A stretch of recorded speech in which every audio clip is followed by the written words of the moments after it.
شاہ عبد العزیز صاحب دباغ رحمۃ اللہ تعالیٰ نے لکھا ہے کہ ہم نبی پاک صلی اللہ علیہ وسلم کی محفل میں اس طرح بیٹھتے ہیں جس طرح ہم حضور کے سامنے بیٹھے ہوئے سب کے یہاں سبحان اللہ. تو آپ تھوڑا سا آداب ملوز خاطر رکھیں. میں کچھ باتیں اس لیے نہیں کرتا کہ دوست ناراض نہ ہو جائیں. مجھ پہ یہ بھی شکوہ ہے کہ یہ بڑی سخت سخت جملے بولتے ہیں. ویسے ہماری اہل سنت کی محفل میں کوئی بندہ ننگے سر نہیں آیا کرتا تھا. ہمارا مزاج ہی نہیں تھا. طبیعت ہی نہیں. اہل سنت کا مزاج ہی نہیں. ہم تو اپنے بزرگوں کے سامنے بھی بغیر ٹوپی کے تو اگر حضور کی محفل میں آئے اور ایسے آ جائیں کیسے ممکن ہے؟ سلامت رہے. تو عزیز دوستو یہ حضور کی محفل ہے. پھر جو پیچھے دوست بیٹھے ہیں ان سے میری گزارش ہے کہ وہ میری بات پہ توجہ کریں. میں تھوڑے سے وقت میں آپ سے محو گفتگو رہوں گا کیونکہ نعت خوانی کا سلسلہ ہے آپ سن رہے ہیں اور اللہ تبارک و تعالی ہمارے دلوں کو نعت خوانی کی طرف موڑ دے. عزیز دوستو قرآن مجید فرقان حمید کی جو آیہ کریمہ میں نے تلاوت کی اللہ کریم نے فرمایا لقد جاءکم رسول من انفسکم تحقیق میں نے تمہیں میں سے تمہاری طرف ایک رسول بھیجے. میں نے تمہیں میں سے تمہاری طرف ایک رسول بھیجے ہیں عزیز علیہ ما عنتم. قرآن مجید کے ترجمے پہ غور فرمایا وہ رسول ایسے ہیں کہ تکلیف میں تم پڑھتے ہو اور پریشانی میرے نبی کو ہوتی ہے. حریص علیکم وہ تمہاری بھلائی چاہنے کے بڑے حریص ہیں. شدید خواہش ہے کہ میری امت کا بھلا ہو جائے. وبالمؤمنین رؤوف رحیم اور وہ مومنوں پہ رؤوف بھی ہے اور رحیم. لیکن نا یہ انتظامیات یہ کام تو ہوتا رہے گا. لوگ آتے جاتے رہیں گے. آپ تھوڑی توجہ کریں محفل پر غور فرمائیں. یہ تو سلسلہ رہتا ہے نا جناب. تو میں اس طرح کا ماحول ہے اس طرح کا خطیب نہیں ہوں کہ جیسا ماحول تھا میں آپ کو قسمیں بھی دے لیتا جدا ایمان ہے وہ پڑھو تو میں کہا باقی ہے نا کوئی نہیں. کسی کے منہ میں چھالے بھی تو ہو سکتے ہیں نا بھائی. تو کیوں اس طرح کی قسمیں دی جاتی ہیں جس میں آدمی مجبور ہو جائے. تو میں ایسی کوئی بات نہیں آپ سے کرنے والا اور نہ میں آپ کو کسی اذیت میں مبتلا کرنے والا ہوں. پر اثر کرے نہ کرے سن تو لے میری فریاد. نہیں ہے داد کا طالب یہ بندہ آزاد. بھائی نبی پاک صلی اللہ تعالیٰ علیہ وسلم کے بارے میں اللہ نے ہمیں فرمایا کہ تمہیں میں نے احساس والا رسول عطا فرمایا. امت میں احساس نہیں. میں محفلوں میں زیادہ تو نہیں جاتا لیکن جہاں جہاں مجھے موقع ملتا ہے نا تو اسٹیج پہ بیٹھے لوگوں میں بھی عجیب سی گھٹن ہوتی ہے. نعت کا ڈر رہا ہوتا ہے کہ پتہ نہیں یہ مولوی اب کیا بول دے گا. بچ جائے بندہ. ڈر رہے ہوتے ہیں لوگ. مشائخ آتے ہیں تو لوگ ڈر رہے ہیں. کمیٹی والے کو زیادہ ٹینشن ہوتی ہے بیچارے کی. ایک کہتا ہے میں پہلو جانا ہے میں آگے بھی ٹائر دیتا ہے. دوسرا کہتا ہے ذرا جلدی کرو آپ نے وعدہ نہیں کیا تھا. عجیب سا ہر ماحول میں ہر اسٹیج پہ یہی حال. شادی پہ بچی کے ماں باپ اس طرح پھر رہے ہوتے ہیں پنڈال کے اندر کہ جیسے ابھی بھی کلیجہ پھٹ جائے گا اور ابھی بھی پھٹ جائے گا. اللہ کرے کو پلیٹ کم نہ ہو جائے سالن کی. یہ احساس والے لوگوں کا طریقہ نہیں. ہمیں اللہ نے احساس والا رسول عطا فرمایا ہے. احساس دیکھیں نا برما سارا کٹ گیا. کشمیر کے حالات خستہ ہیں اور معاف کرنا کچھ باتیں ایسی ہیں جو نہ چاہتے ہوئے بھی زبان پہ آ جاتی. یہ مذہبی سٹیج ہے. اس کی صدارت گاؤں کے سب سے غریب آدمی کو کرنی چاہیے تاکہ اسے پتہ چلے کہ اور اگر کہیں مجھے کوئی عزت نہیں دیتا لیکن جب نبی پاک کے نام کا اسٹیج لگتا ہے تو پھر میرا ہی وقار زیادہ ہوتا ہے. یہاں کم از کم اس آدمی کو آنا چاہیے. اس کی صدارت ہونی چاہیے. تو عزیز ساتھیو احساس رسول پاک صلی اللہ علیہ وسلم احساس والے نبی ہیں اور احساس حضور نے امت کا کیا. احساس والی زندگی گزاری. ہر لمحہ معبود پریشان رہے. یہ تھوڑا عرصہ پہلے ڈاکٹر ہارون صاحب مسلمان ہوئے ہیں اور ابھی انہوں نے نا 2-3 کتابوں کا انگریزی میں ترجمہ کیا ہے اور بھی کچھ کتابوں پہ وہ کام کر رہے ہیں. ہالینڈ کے رہنے والے ڈاکٹر صاحب ہیں. توجہ ہے میری بات پر آپ عزیز. ڈاکٹر صاحب کہتے ہیں کہ میں نے یہ سنا تھا کہ مسلمان دہشت گرد ہیں یہ بم بلاسٹ کرتے. تو میں جہاں لفظ اسلام آتا تھا نا وہاں سے میں تھوڑا بچ جاتا تھا پیچھے ہٹ جاتا تھا. لیکن میرے مزاج کے اندر یہ بات شامل تھی کہ میرے اندر اللہ نے بڑا انسانیت کا جذبہ رکھا ہوا تھا. تو میں ایک تنظیم قائم کر رہا تھا. میرا خیال تھا کہ ایک ایسی جماعت بناؤں کہ جو پوری دنیا کے اندر اسلام تو جو ہے میرے عزیزوں کی کہتے میرا خیال تھا ایسی جماعت قائم کروں کہ جو پوری دنیا میں لوگوں کی خدمت کرے اور بغیر امتیاز کے کرے اسلام والوں کی بھی اور غیر مسلموں کی. لیکن مجھے بڑا دھچکا رہتا تھا کہ مسلمان سخت گیر قوم ہے. میں نے بہت ساری جماعتوں کا منشور اور دستور منگایا اور میں نے کہا میں اپنی جماعت کا دستور لکھوں گا تو پہلے ذرا سارا میں مطالعہ کر لوں. ڈاکٹروں کا ٹیبل ہوتا ہے اس کے اوپر نا شیشہ لگا ہوتا ہے نیچے وہ جو چیز ضروری ہوتی ہے وہ رکھ لیتے. کہتے ایک مصر کے مولانا صاحب آئے ہوئے تھے ہالینڈ کے دورے پر. اچھی انگریزی جانتے تھے تو کسی وجہ سے علیل ہو گئے. میرے پاس وہ آئے اور انہوں نے دیکھا کہ میں انسانی حقوق پر کچھ لکھ رہا ہوں کام کر رہا ہوں. تو وہ دیکھ کر کے مجھے کہنے لگے کہ ڈاکٹر صاحب آپ کوئی تنظیم کام کر رہے ہیں. میں نے کہا کہ تم نے ہلکا سا ٹچ دیا زور نہیں دیا. ویسے بھی جو ہلکی بات ہوتی ہے وہ ذرا دل میں جلدی بیٹھ جاتی ہے. کہتے ہلکا سا ٹچ دیا. کہنے لگے اگر کبھی موقع ملے تو میرے نبی پاک کی بھی سیرت پڑھ کے دیکھیں. اس کے یا رسول اللہ. بس ہلکی سی بات, اور وہ جملہ چھوڑ گئے. اعلیٰ حضرت فاضل بریلوی علیہ رحمۃ نے لکھا ہے ضروری نہیں کہ تم جو کہہ رہے ہو وہ منوا کے اٹھو, لیکن میسج ضرور چھوڑ دیا کرو. جب انسان کی ذہن میں بات ہوتی ہے نا, یہاں سٹارٹ ہوتا ہے جب بات کا, تو جب وہ کام کرنے لگتا ہے تو ایک دفعہ وہ بات سامنے ضرور آتی ہے. کہہ دیا کرو. انہوں نے کہہ دیا کہ ڈاکٹر صاحب ایک دفعہ حضور کی سیرت بھی پڑھ لیں. کہتے ہیں میرے ذہن میں بات بیٹھ گئی, مصروف آدمی تھا, زیادہ تو نہیں میں مطالعہ کر سکتا تھا, لیکن میں نے ایک دن 10 منٹ گھر میں ملے تھے تو میں کمپیوٹر پہ بیٹھا اور میں نے کہا کہ انگریزی میں جو کتابیں حضور سید عالم صلی اللہ علیہ وسلم کی سیرت کی ہیں ان کو ذرا دیکھتا ہوں. تو فرماتے ہیں کہ میں نے نیٹ پہ سرچ کیا, پہلی حدیث آئی اور میں کلمہ پڑھ کے مسلمان ہو گیا. اللہ یا اللہ. واہ. حدیث کہاں ہے؟ سبل الہدی والرشاد میں بھی ہے, کنز المال میں بھی ہے, مسند احمد میں بھی ہے, ابن اسحاق میں بھی ہے, ابن شام میں بھی ہے, اور شاید سیرت کی تمام کتابوں میں آپ کو روایت مل جائے. نبی پاک صلی اللہ تعالی علیہ وسلم کی حدیث اور روایت کرتے ہیں حضرت سلمان فارسی رضی اللہ تعالیٰ عنہ, اور ساتھ میں سیدنا بلال حبشی رضی اللہ تعالیٰ. فرماتے ہیں ہم نہ گھر سے نکلے, حضور نے فرمایا ذرا جلدی چلو ایک ضروری کام ہے. فرماتے ہیں بڑی تیزی کے ساتھ آج روٹین سے ہٹ کر محبوب نے تیز تیز قدم مبارک اٹھائے, تیز تیز, اور فرماتے ہیں ایک گلی ہم نے کراس کی, دوسری گلی میں جو پہنچے تو پھٹے پرانے کپڑے, سادی سی بیوی, اور حالت بتاتی تھی کہ بیچاری کسی غریب گھر کی ہے. وہ سڑک پہ کھڑی تھی اور رو رہی تھی. میرے کریم رسول نے فرمایا بلال اسے پوچھو کیا مسئلہ ہے, کیوں روتی ہے؟ تو حضرت سلمان عرض کرتے ہیں میں نے کہا حضور میں پوچھ لیتا ہوں, آپ جائیے, کام بڑا ضروری ہے جو نکلے, میں معلومات کرتا ہوں. تو محبوب نے فرمایا نہیں, اس کے آنسو پوچھنے سے ضروری کوئی کام بھی نہیں, پہلے اس کی داد رسی ہوگی, اسے پہلے پوچھا جائے گا. روتے نہیں رہتے لوگ گھروں میں, لوگ گزر نہیں جاتے چپ کر کے, کتنے لوگ تڑپتے, کون احساس کرتا ہے؟ نبی پاک سید عالم صلی اللہ علیہ وسلم رکے اور اس خاتون سے پوچھا کیا بات ہے؟ اس نے کہا کہ بات کوئی بھی نہیں, میرا ایک ہی موٹا سا مسئلہ ہے. کہا وہ کیا؟ کہنے لگی میں غریب ہوں, اور غریبی بذات خود بہت بڑا گناہ ہوتی, لوگ بڑا جرم سمجھتے ہیں اس کو بذات خود. میں نے شروع میں کہا نا کہ مذہبی اسٹیٹ کی بھی صدارت غریب آدمی نہیں کر سکتا, کیونکہ غریب جو ہوا یہ کو دتی ہونی انہیں نیڑے بہنا ہے نا جی, یہ کو نہیں انہیں تو پیچھے جا کے بہنا ہے, اس کو کہنا دتی ہے. اس اسٹیج پہ بھی غریب آدمی کی صدارت نہیں ممکن ہو ہی نہیں سکتا. میرے رسول پاک سید عالم صلی اللہ تعالی علیہ وآلہ وسلم نے فرمایا پہلے اسے پوچھو کیا مسئلہ ہے.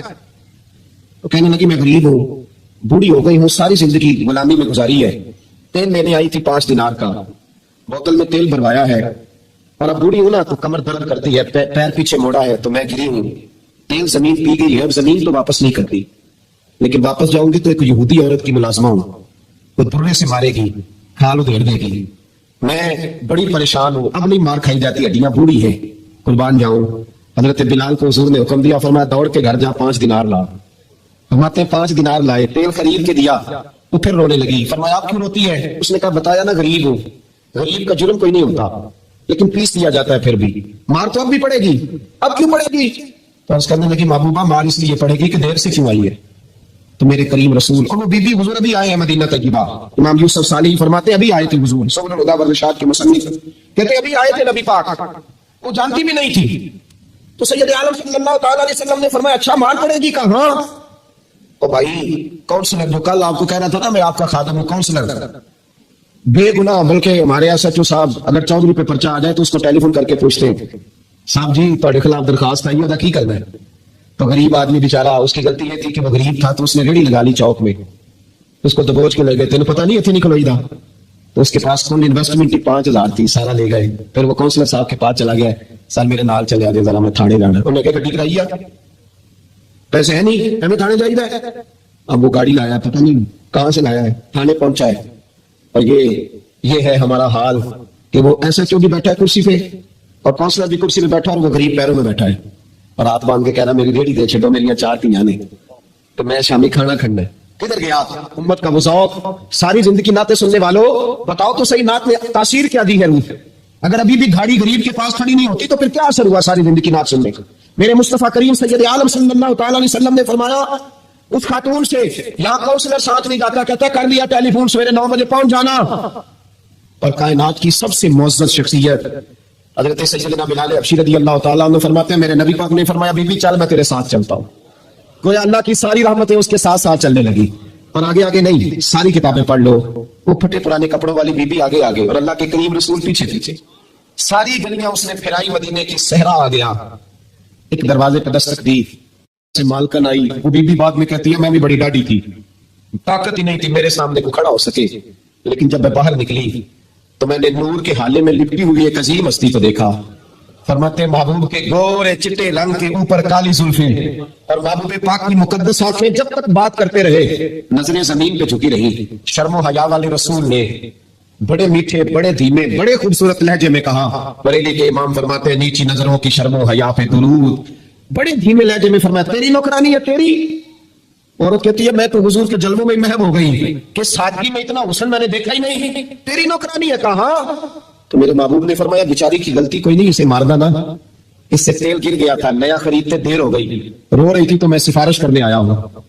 وہ خاتون کہتی ہے کسی کی نہیں مانی تھی، اور محبوب کے جملوں میں تاثیر اتنی تھی کک سواد نہیں مشری اندر اصل ٹھنڈا بھی چکھ دکھیاں ان ساریاں شیواں نالوں گلاں سجن دیاں مٹھیاں۔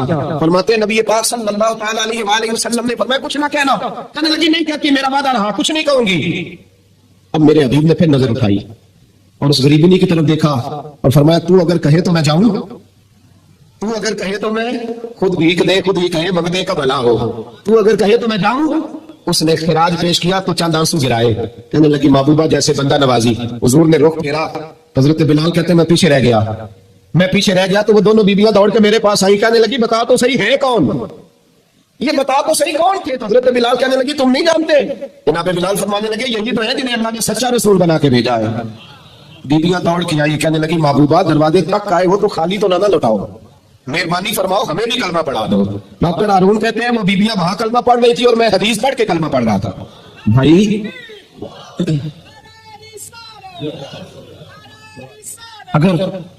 اگر دولت احساس ہے نا پھر تو زندہ ہے، جو زندہ ہوتا ہے اس میں لچک ہوتی ہے، وہ مر جاتا ہے وہ اکڑ جاتا ہے۔ اگر زندگی ہے تو پھر احساس ہونا چاہیے، اگر تیرے اندر زندگی ہے تو پھر احساس ہے، اور اگر تیرے اندر احساس نہیں رہا نا تو پھر زندگی زندہ دلی کا نام ہے۔ مردہ دل کیا خاک جیا کرتے ہیں، احساس سے مربت پیدا کرتا، تھوڑا سا دائیں بائیں بھی دیکھے، تھوڑا پلٹ کر بھی دیکھے کہ کہیں آپ کی ضرورت تو نہیں۔ بوڑھے ماں باپ کو روٹیوں کی ضرورت نہیں رہی، وہ مل جاتی ہے، اولڈ ہاؤس میں ہے، اب ان کو اتنے کپڑے جوڑوں کی ضرورت نہیں، بوڑھوں کا تو ایک چارپائی اور ایک لحاف میں بھی گزارا ہو جاتا ہے۔ اب بوڑھوں کو ضرورت پڑی ہے کہ اولاد انہیں ٹائم دے، کوئی آدھا گھنٹہ ان کی چارپائی پہ بیٹھے، کوئی ان سے کوئی بات چیت تو کرے، سارا زمانہ ہی مصروف ہو گیا یار، کسی کے پاس وقت ہی نہیں کسی کو دینے کے لیے، اشک شوئی کا فریضہ ہی کوئی سر انجام نہیں دیتا۔ احساس طبیعت میں احساس کرے، اگر تو پراڈو پہ بیٹھا ہے تو کلٹس والا بھی انسان ہوتا ہے، اور اگر تو بیٹھا ہے نا جی ایل آئی پہ تو بھائی موٹر سائیکل والا بھی بندہ ہی ہوتا ہے، اسے بھی احساس انسان ہی سمجھا کر۔ اور اگر تو نے 5.5 لاکھ کی ہیوی بائک خرید لیا تو سائیکل والے بھی انسان ہی ہوتے ہیں، ان کا بھی خیال کر، اپنی زندگی میں دوسروں کو بھی دیکھے، احساس پیدا کرے۔ یہ ہمیں ہمارے رسول نے بیان فرمایا ہے، یہ ہمیں ہمارے نبی نے سکھایا ہے۔ اور احساس کی شدت میں پتہ کیا دیکھتا ہوں، جب حضور کی سیرت پڑھتا ہوں نا تو میرے ذہن میں ایک جملہ بار بار آتا ہے، نبی پاک صلی اللہ علیہ وسلم تک نا رسائی بڑی آسان تھی لوگوں کی، رسائی بڑی، ہوں تو جنہ پروٹوکول وزیر دا ہے انہیں پیر دا ہے، 10 بندے ادھر دیتے 5 بندے پیچھا ہو جاؤ، انہوں کھان لگی ہے کچھ ہے کیا ہونے لگا؟ کچھ نہیں ہوتا، کوئی کھانے نہیں لگا۔ لوگ تبرک کے لیے اگر ہاتھ لگائیں گے تو مر جائے گا کوئی، نکلے ان چیزوں سے باہر۔ اگر آج ہم نے ٹائم نہیں دے رہا تو پیر صاحب کا وقت دے رہے ہیں، وہ بھی تگڑا آجے بڑی کار والا، تو میرے ورگے پیر صاحب اٹھ کے استقبال کرنے جاتے بھی تو میری خواب آیا سب تے ماڑا آجے تو ان پوچھتے لنگر کھادا ہی، لنگر کھا کے تیرے ملاقات کرنے ہوں، لنگر بھی 6 قسموں کا پکتا ہے، جیب تماشا لگ گیا سے باہر نکلے، باہر آئے ان چیزوں سے، اور دیکھیں کتنے لوگ ہیں جو آپ کے تھوڑے سے آگے بڑھنے سے آپ کی، اور کئی غریب لوگ ہیں جن کو ہم نے ٹائم نہیں دیا تو عقیدہ بدل گئے، نظریہ بدل گئے۔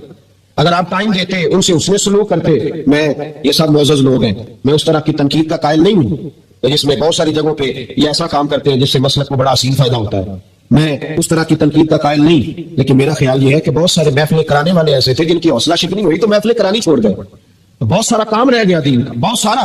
اگر حوصلہ افزائی ہوتی، اگر ہمارے اندر تھوڑا تھوڑا احساس رہتا تو بہت ساری جگہ یکدم سارا کام بیک ہو رہا۔ اس کی وجہ یہ ہے کہ حوصلہ افزائی نہیں ہے، کمزوریاں بڑی آ گئی۔ سنیں اور یاد رکھیں، حضرت انس بن مالک رضی اللہ تعالیٰ عنہ فرماتے ہیں میں زندگی میں رویا کبھی نہیں تھا، کیونکہ میں جب حضور کی غلامی میں آیا تو بچہ تھا اور ابھی مجھے رونے کے طریقے نہیں آتے تھے، پر عاشق دا کام ہی رونا توڑا، تینا رویو نہیں منظوری، یہ عاشق سدا ہی روندے رہندے پاویں وصل ہوئے تے پاویں دوری۔ بہرحال میں بات جلدی سمیٹ دوں گا، آ رہا ہوں سمیٹنے کی جانب، پیغام میں نے دے دیا، جو میں نے بات شروع میں کی تھی وہ آپ کی خدمت میں عرض کر دی میں نے، میرا میسج یہی تھا، سمجھیے۔ حضرت انس کہتے ہیں میں بچپن میرا تھا تو میں کبھی رویا نہیں تھا، توجہ ہے میری بات کا، فرماتے میں روتا نہیں تھا، بچے تو روتے نا ٹافی نہ ملے روٹی نہ ملے، لیکن آپ نسائی شریف اور طبرانی پڑھیے، حضرت انس کہتے ہیں میں چھوٹی عمر میں ایک دن رو پڑا. کس دن؟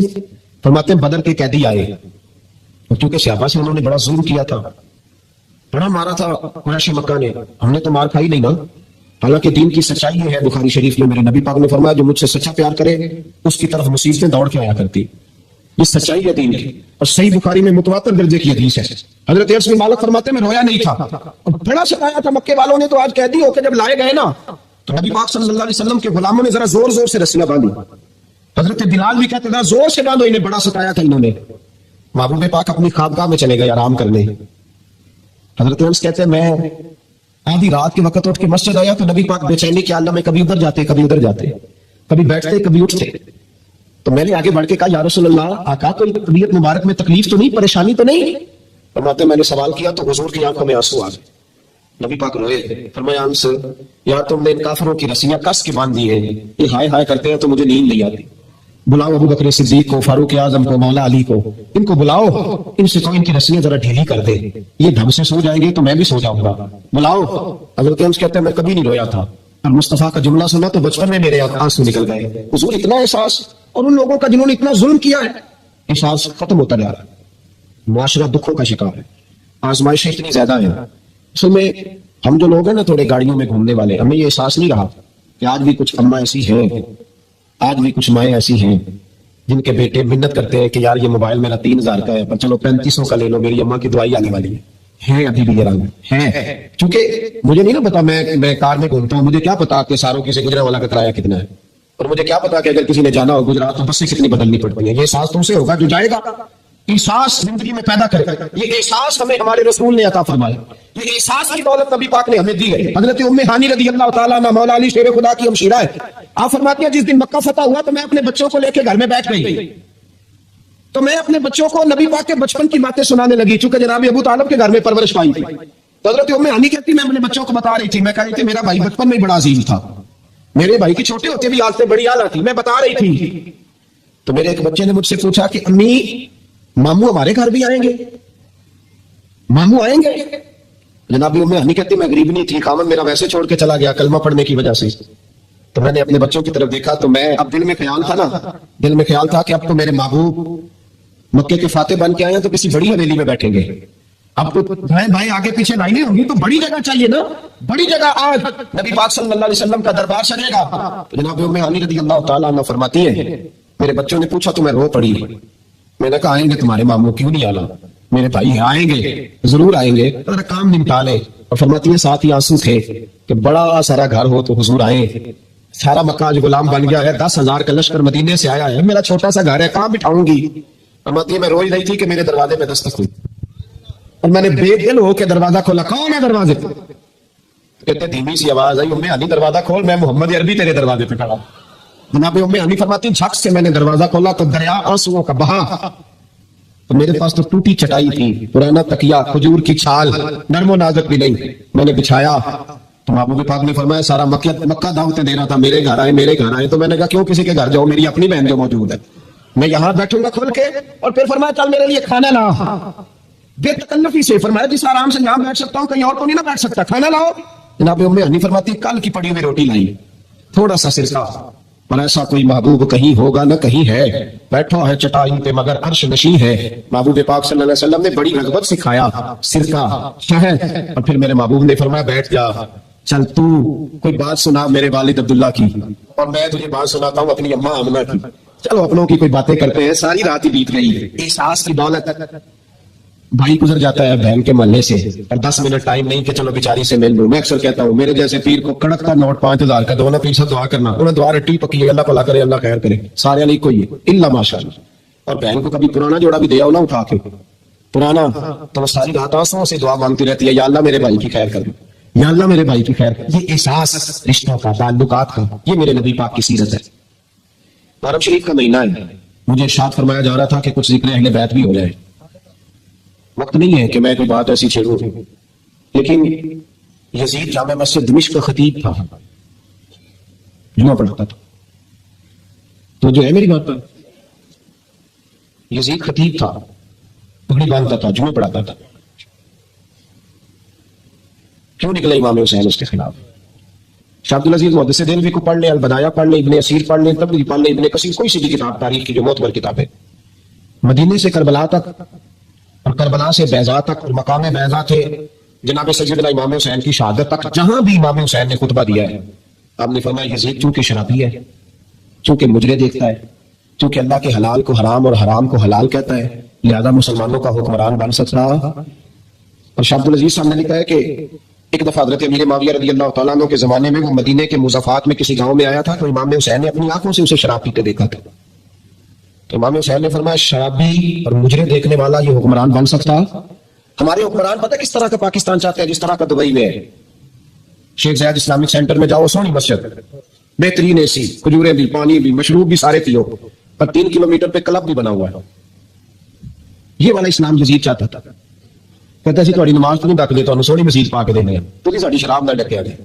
امام حسین نے فرمایا یہ میرے نانا کا دین ہے، اس میں گڑبڑ ہو سکتی۔ اللہ کہتے ہیں وَلَا تَلْبِسُوا الْحَقَّ بِالْبَاطِلِ وَتَكْتُمُوا الْحَقَّ وَأَنْتُمْ تَعْلَمُونَ، نہ حق کو باطل میں ملاؤ گے نہ حق چھپاؤ گے، اس میں تمہیں حق اور باطل کو ایک کرنے کی بھی اجازت۔ سنو بھائی، امام حسین شرابی کے خلاف اٹھے، زانی، بدکار اور مجرے دیکھنے والوں کے خلاف اٹھے۔ دنیا دھوکہ کھا جاتی ہے، کھا جائے کوئی حرج نہیں، کھا جاتی ہے دھوکہ، وہ بدل کے آؤ، رب کریم کو کیسے دھوکہ دو گے؟ اگر بہت بڑے شرابی اور بدکار کے نیچے چھوٹی فوٹو تیری میری بھی لگی ہوئی ہے نا تو 10 محرم کو دیکھ پکانے کا کوئی مطلب نہیں، اور اگر تیرے میرے موبائل میں بھی کند ہے، مجرے ہیں، تماشے، تو پھر کوئی معنی نہیں ٹھنڈے پانی کی سبیل لگانے کا، کوئی مطلب نہیں دودھ لگانے کا۔ امام حسین کو تیرے دودھ کی ضرورت نہیں، تو سنبھال کے رکھا تیرا اگر سوچیں تیری یزید کے پیچھے چلتی ہے کیا مطلب ہوا؟ پھر یہ کوئی رسم ہے؟ دوستی قاتل سے بھی مقتول سے یارانہ بھی، یہ کیسا طرز زندگی ہے؟ رنگی چھوڑ کے یک رنگ ہو جا، سراسر موم ہو جا یا سنگ ہو جا۔ امام علی مقام اٹھے ہو ملت کے جوانوں، جب تم مجرے دیکھتے ہو نا تو امام علی اکبر رضی اللہ تعالیٰ عنہ کے مزار پہ پھر سے گردش تاری ہوتی ہے۔ جب تم شرابیں پیتے ہو تو حضرت علی اصغر کے مزار پر جنبش ہوتی ہے، اور جب تم رات کو مجرے دیکھ کے سوتے ہو تو حضرت عباس کے بازو میں پھر سے درد ہوتی ہے۔ یزید کو سپورٹ کرنا چھوڑ دو، ہم سے نہ رقم ہوں گے قصیدے یزید کے، ہم لوگ تو حسین کے سیرت نگار ہیں۔ انقلاب برپا، اور یاد رکھو نیکی والی زندگی آسان ہوتی ہے، جس کا ضمیر مطمئن نہیں ہوتا اس کی رات ٹھنڈی نیند نہیں آتی اسے، جتنا مرضی بن سور کے رہو۔ پاگلوں جیسی زندگی لوگ گزار رہے ہیں، پتہ نہیں کیا کچھ کہتے رہتے ہیں، اپنے آپ کو جھوٹی تسلیوں سے مطمئن کرتے ہیں، نہ احساس۔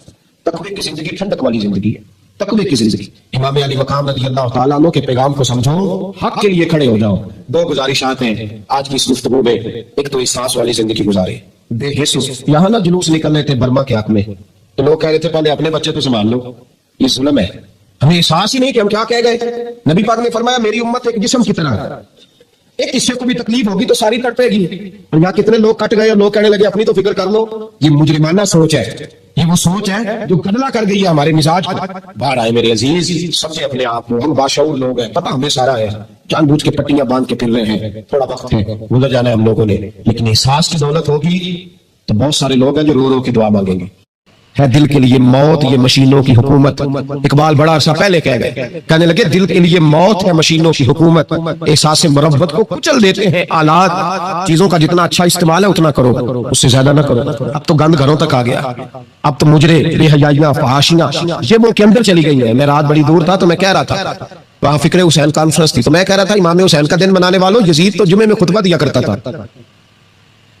ہمارے حکمران تو سورت اخلاص اور سورت کوثر نہیں پڑھ سکتے، وہ تو جمعے کی جماعت کراتا تھا۔ کیوں نکلا امام حسین اس کے خلاف؟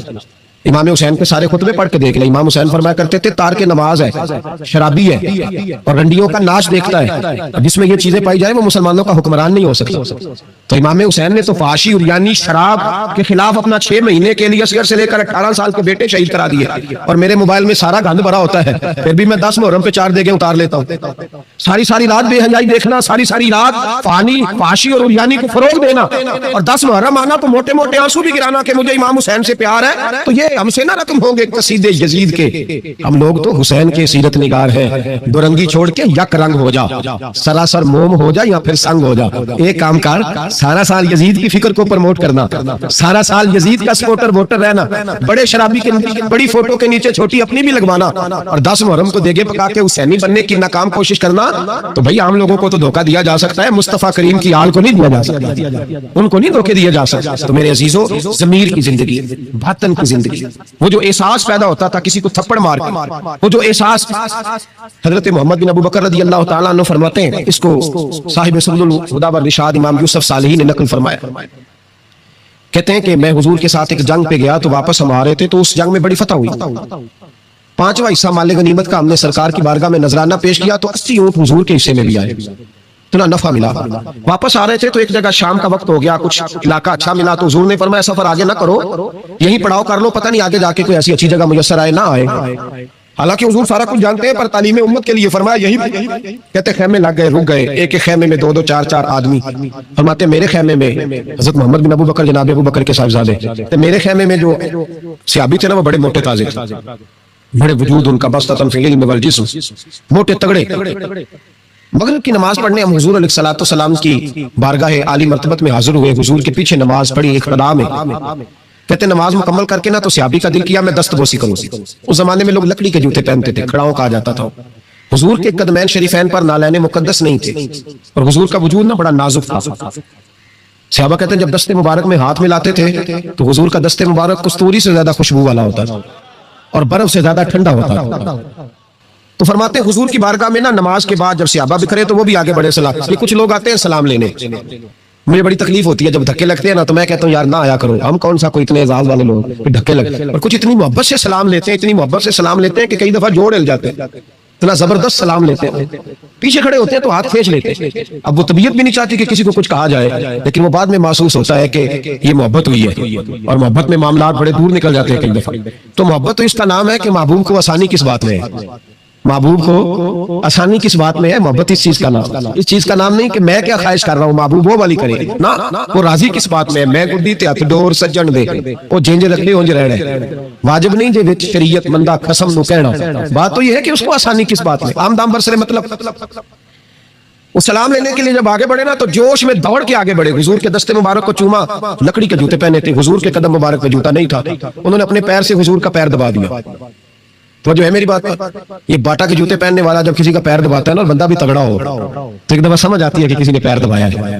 تو محبوب کے دستے مبارک میں چھڑی رہتی تھی، سنت مبارکہ ہے چھڑی رکھنا، آسام بات، جب اس صحابی نے پیر دبایا نا تو نبی پاک اب وہ چھوڑ بھی نہیں رہے، دیر ہو گئی، پیر پہ پیر رکھ کے کھڑے، تو تکلیف محسوس کی، سرکار نے تو چھڑی پیٹ میں چبھائی، فرمایا یار میرا پیر تو چھوڑ دے، اب وہ پیچھے ہٹے تو بڑے پریشان ہوئے کہ یہ مجھ سے کیا ہو گیا، کانپنے لگے، رونے لگے، حضور نے فرمایا کوئی بات نہیں جاؤ، صحابہ نے بھی ذرا گھور کے دیکھا، محبوب نیچے بیٹھ گئے، اپنا قدم مبارک دبایا، حضرت محمد بن ابو بکر کہتے ہیں ہم اپنے خیمے میں ہم لوگ چلے گئے، عشاء کی نماز بھی حضور کے پیچھے پڑھی پر وہ صحابی ساری رات سو نہیں سکے، یار یہ مجھ سے کیا ہو گیا، گرا جو ان کی نگاہ سے وہ سنبھل نہیں سکتا، میں نے حضور کو تکلیف دی، محبوب کو تکلیف دی، کہتے وہ تڑپنے لگے، رونے لگے، یہ مجھ ساری رات میں تسلی دیتا کہ یار وہ کوئی ایسی ویسی بات نہیں، اللہ نے ہمارے محبوب کو رحمت للعالمین بنایا، اور حضور جانتے ہیں کہ تو نے جان بوجھ کے ایسا نہیں کیا، لیکن وہ اندر کا جو ہے نا وہ ماحول وہ ان کو سونے نہیں دیتا، کہتے ہیں سحری کا وقت ہوا تہجد کا، سیدنا بلال حبشی آئے، خیمے کے باہر کھڑے ہو کہنے لگے بندہ کدھر ہے جس نے کل مغرب کے وقت حضور کا پیر دبایا،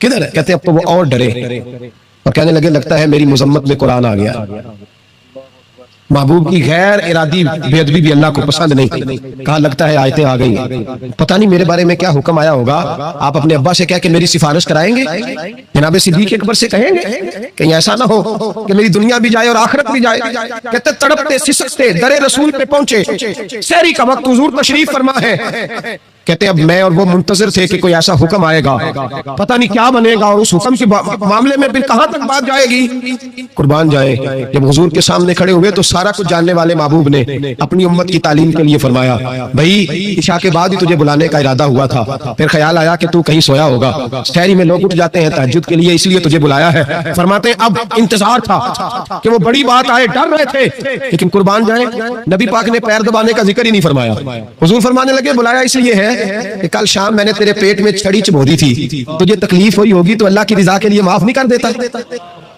جناب محمد بن ابو بکر کہتے ہیں پہلے تو وہ اکیلا روتا تھا، اب ہم سب نے رونا شروع کر دیا، حضور آپ کیا فرمانے، کہنے لگے نہیں یار بیچارے کا پیٹ بڑا ہے، میں نے چھڑی چبھو دی، اس کو تکلیف ہوئی ہوگی، اور کیا لفظ ہے حدیث میں، محبوب فرمانے لگے میں ساری رات سو نہیں سکا، اس کا وہ درد. او بھائی تو اپنے ابا کو سخت بات کہہ کے آ کے بیڈ پہ آرام سے سو جاتا ہے, تو اپنی اماں کو سخت جملہ کہہ کے وہ تڑپتی رہتی ہے, اسے وہ ساری راتیں یاد آتی ہیں جو اس نے بیٹے کے لیے بیدار رہ کے گزاری ہوتی ہیں.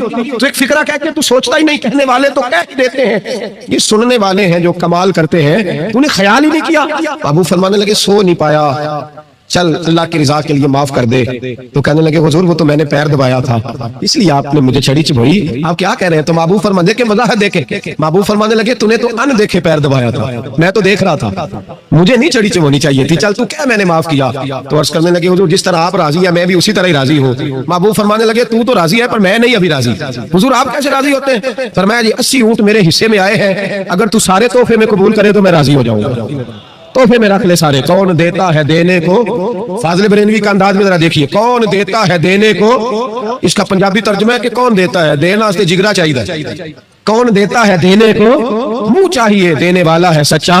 اور پھر کہتے ہیں مانگیں گے مانگے جائیں گے اور منہ مانگی پائیں گے. ہم مانگیں گے مانگے جائیں گے اور منہ, یعنی جو مانگیں گے نا منہ مانگی ملے گی حضور کے دروازے سے. مانگیں گے مانگے جائیں گے, منہ مانگی پائیں گے. سرکار میں نہ لا ہے نہ حاجت اگر کی ہے. تو حضور نے فرمایا 80 اونٹ رکھ لے میں راضی ہو جاؤں گا. کہتے جب حضور نے کہا راضی تب ہوں گا, شرط لگائی تو 80 اونٹ وصول کیے انہوں نے. کہتے واپس خیمے میں آ رہے تھے تو میں اس کو دیکھ کے مسکرا رہا تھا. میں نے کہا اپنے نصیبوں پہ ناز کر, اللہ نے کیسا رسول عطا فرمایا.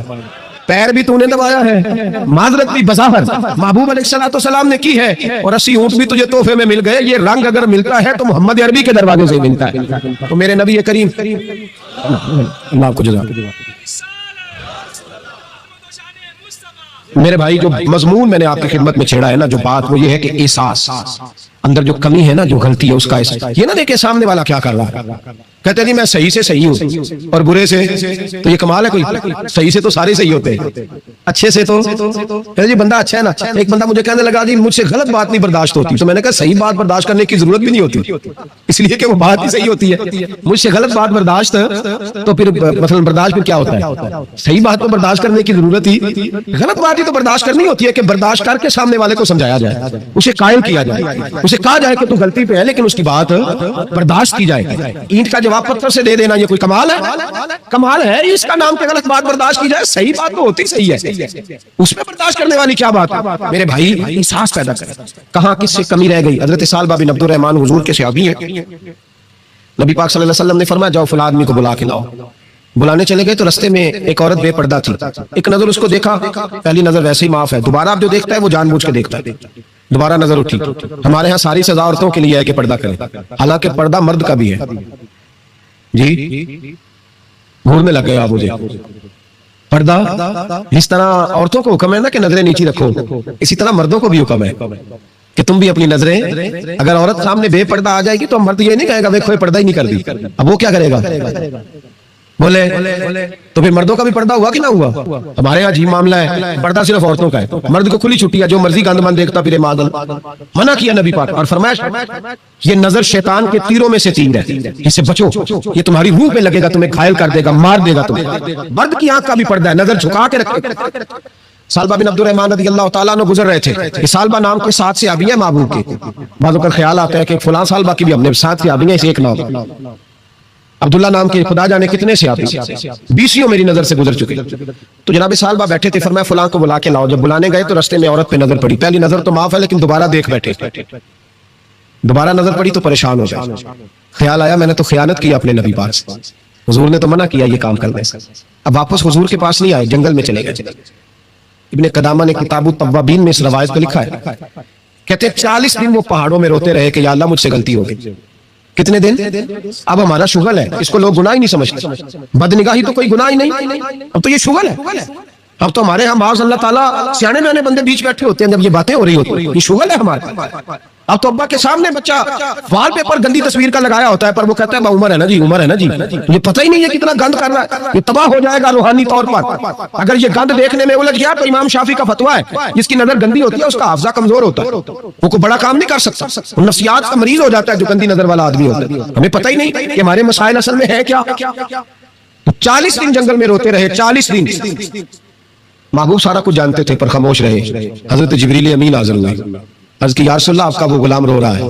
رب کہتا اسے بلا لے, میں نے اس کا گناہ معاف کر دیا ہے. تو نبی پاک صلی اللہ علیہ وسلم نے حضرت مولا علی شیر خدا اور جناب سلمان فارسی کو بھیجا، فرمایا فلاں جگہ لے آؤ. کہتے جب ہم گئے تو دو پہاڑوں کے درمیان جناب سالبہ تڑپ کے رو رہے، ہمیں دیکھ کے اور روئے. کہنے لگے علی میرے بارے میں کوئی آیت تو نہیں نازل ہو گئی؟ تو کہا نہیں، چل حضور نے بلایا ہے. کہا اچھا حضور کہتے کیا تھے، فرماتے کیا تھے؟ کہا پتہ نہیں لیکن بلایا ہے. کہتے جب ہمارے ساتھ چلنے لگے مسجد نبوی قریب آئی تو کہنے لگے علی بہت بڑا گناہ کر بیٹھا، نظریں میلی ہو گئی، وضو نہیں آتا، مجھے ڈائریکٹ نہ لے کے جاؤ حضور کے پاس. جب نبی پاک نماز کی نیت باندھ لینا پھر میں جاؤں گا، میں پیچھے کھڑا ہو جاؤں گا حضور کے. میری طبیعت میں حوصلہ نہیں. یہاں تو پتہ نہیں میں کس طرح عشق رسول کا دعویٰ کرتا ہوں منبر پر بیٹھ کر، اور ہماری یہ میلاد آئے گا تو محفل میلاد میں اس طرح کے دعوے ہوں گے اسٹیج پر کہ علمان و نفیس، پتہ نہیں کیا کیا لوگ کہہ دیں گے، پتہ نہیں ہم کیا ہے اور ہم کیا کہہ رہے ہیں، من عالم کے من عالم، پتہ ہی نہیں اور کتنا بڑا دعویٰ کر دیا کہ میرے اندر طاقت نہیں سامنا کر دے. مولا علی فرماتے ہیں جب حضور نے مغرب کی نماز کی نیت باندھی تو انہوں نے بھی پیچھے نیت باندھ لی. اتفاق کی بات یہ کہ حضور نے پہلی رکعت میں سورہ انفطار پڑھنی شروع کر دی، اذا السماء انفطرت واذا الكواكب انتصرت واذا البحار فجرت. کہتے جب محبوبی صاحب پہ پہنچے نا کہ یا ایھا الانسان ما غرک بربک الکریم، اے انسان تجھے کس چیز نے دھوکے میں ڈال دیا، حالانکہ تیرا رب تو بڑا ہی کرم کرنے والا ہے، تو کس طرح کسی اور کے دھوکے میں بربک الکریم. اور ضمیر واحد ہے، میں تفسیر پہ نہیں جاتا، کہا تیرا اپنا رب، بربک تیرا اپنا رب، تیرا رب تو بڑا کریم ہے، تو پھر بھی کہیں اور چلا گیا. جب یہ آیت سنی تو پیچھے چیخ ماری، بے ہوش ہو کے گر گئے، گھر والے گھر لے گئے. نماز مکمل ہوئی تو حضور نے فرمایا کیا ہوا؟ عرض کی حضور وہ تو رو پڑے تھے، گھر لے گئے. محبوب پیچھے گئے تو بے سود پڑے، تیز بخار ہو گیا.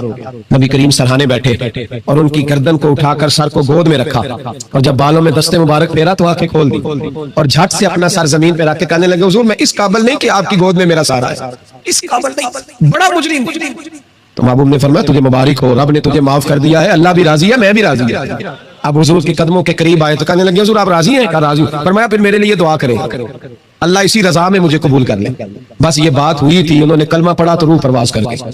پرواز میرے بھائی احساس پیدا کر. یاد رکھیں اگر روحانی زندگی صحیح نہیں نہ ہوگی، یاد رکھ لیں کسی کا کوئی نقصان نہیں، سارے سکون سے سو جائیں گے، آپ نہیں سو پائیں گے. اگر آپ کے ضمیر پہ بوجھ رہیں گے نا تو سارے لوگ رمضان میں 4 قرآن پاک ختم کریں گے، آپ 10 پارے بھی نہیں پڑھ پائیں گے. اگر آپ اپنے آپ کو صحیح نہیں کریں گے، روحانی زندگی بحال نہیں ہوگی، تو یاد رکھنا بڑا اپنا آپ سارا کچھ سجا کے ظاہراً بڑے پرہیزگار بن کے بھی اپنے ضمیر کی عدالت میں فیصلہ اپنے حق میں نہیں کرا پائیں گے. تجوریوں سے مال بھرا ہوا ہوگا لیکن گھر میں سکون نام کی چیز ڈھونڈنے سے نہیں ملے گی، اس لیے کہ الا بذکر اللہ تطمئن القلوب، اللہ کی ذات سے جڑ جانے سے دل کو سکون ہوتا ہے. کیا بہت بڑی سزا نہیں مالک کی کہ انسان سارا کچھ کرے، فارغ ٹائم ہو تو وہ ٹی وی دیکھے؟ کیا بہت بڑی سزا نہیں کہ 3 مہینے کی چھٹیاں بھی اسے ہوں لیکن وہ 1 سپارہ قرآن پاک نہ پڑھ سکے؟ وہ گپے مارنے بیٹھے تو 6 گھنٹے لگا دے اور تسبیح دی جائے تو 10 منٹ میں بس ہو جائے، درود پڑھا ہی نہ جائے. یہ سزا نہیں؟ کیا یہ کم سزا ہے کہ وہ دنیا دراز پہ گھوم آئے لیکن مسجد میں جائے تو اسے کچھ بنے؟ کیا سزا نہیں؟ اللہ سے معافی مانگے، مل کے اس کے حضور استغفار کریں، باطن کی زندگی آباد کرنے کی کوشش کریں، چھوڑ دیں بن کے بیٹھنا، آگے آگے بڑھنا، اپنے آپ کو شمار کرنا. ہم تو میلاد کی جلسوں میں بھی بڑی کرسی تلاش کرتے ہیں، ہم تو دینی محفلوں میں بھی کوشش کرتے ہیں کوئی ہمارا نام لے کے صحیح نام لے کے پکارے. کوئی میں میاں چنو میں تھا کل مغرب میں تو ایک صاحب کہنے لگے ولی کامل. میں نے بعد میں ان سے کہا کہ آپ کو پتہ ہے میں کیا ہوں؟ اتنا بڑا دعویٰ میرے حق میں آئندہ نہ آپ کریں اور مت سمجھیں کہ آپ تھوڑے اچھے برے جملے استعمال کریں گے تو میں خوش ہوں گا. میں جو ہوں نا میں اس کے اندر بڑا مطمئن ہوں، میں اسے آگے نہیں بڑھنا چاہتا. پتہ سارا ہے سردار مکیتیاں دا، پتہ سارا ہے سردار مکیتیاں دا، ایدہ پردہ چپایا ہی تیرا پلا ہوسی. بو علی سینہ سے سنے جی سنے، بو علی سینہ سے کسی نے کہا تھا